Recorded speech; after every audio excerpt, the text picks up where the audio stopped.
So let's take a quick look at some examples of analysis of variance, also known as ANOVA. So our example says supermarkets often place similar types of cereal on the same supermarket shelf. The question is, does protein content vary by shelf? So we have already presented to us a box plot and an ANOVA table for the 77 cereals, which are shown in the accompanying technology output below. So here it is. The first question would be, what are the null and alternative hypotheses? So the null hypothesis is always a statement of equality, and the alternative hypothesis is that the means are not all equal. So the null and alternative hypothesis would be as such. So for the null hypothesis, we would say that the mean protein content,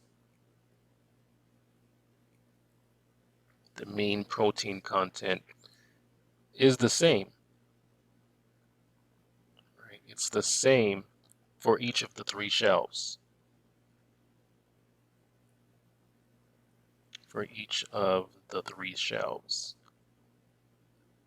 So actually what we're saying is mu sub 1 is equal to mu sub 2 is equal to mu sub 3.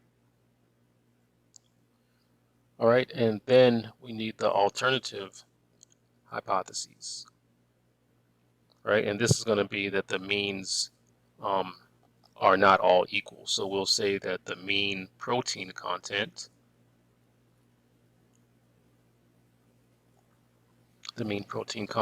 is different. And it's different, we'll say, for at least one of the shelves.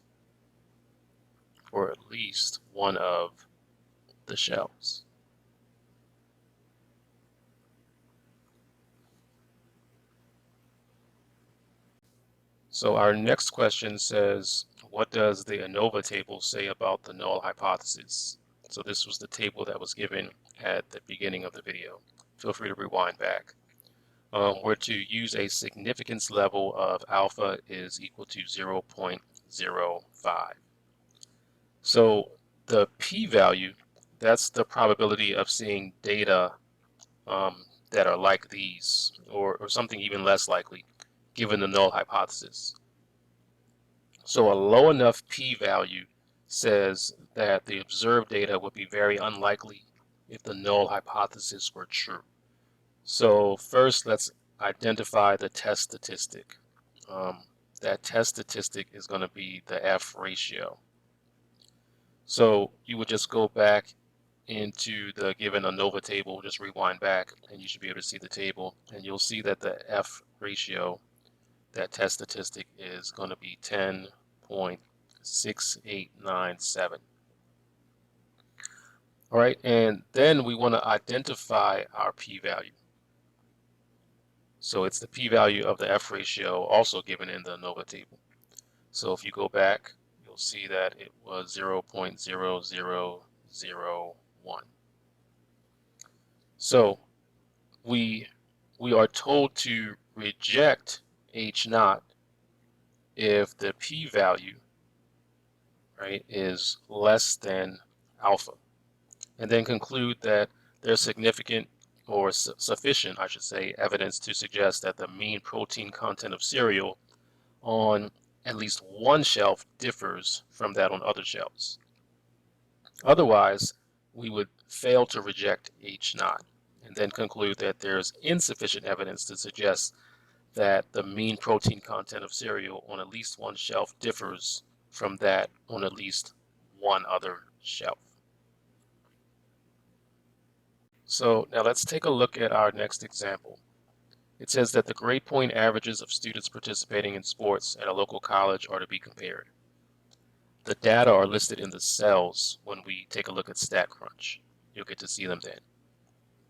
So we're to test at the level of significance 0.05 the hypotheses that there is a difference in the mean grade point averages of the three groups. So the three groups will be hockey, basketball, and football. And there will be 3 columns of data for each of those groups. So what we're going to do first is come up with the hypotheses. We'll say the null hypothesis is the mu hockey is equal to mu sub B for basketball is equal to mu sub F for football. So H alternative, that will be for us that at least one mean is different. At least one mean is different. All right, so here's the data that populates the cells within StatCrunch for hockey, basketball, and football. So in using the technology, the first thing we'll do is go to the Stat tab, scroll down to ANOVA, Analysis of Variance, and then to One Way. Click on One Way. So selected columns, so we'll select hockey, basketball, and football, and they should appear in the box to the right. Now we'll go ahead and click Compute. And here you see the output. We have the analysis of variance results, column statistics, and the ANOVA table. So of importance for us, we want to highlight fstat and the p-value.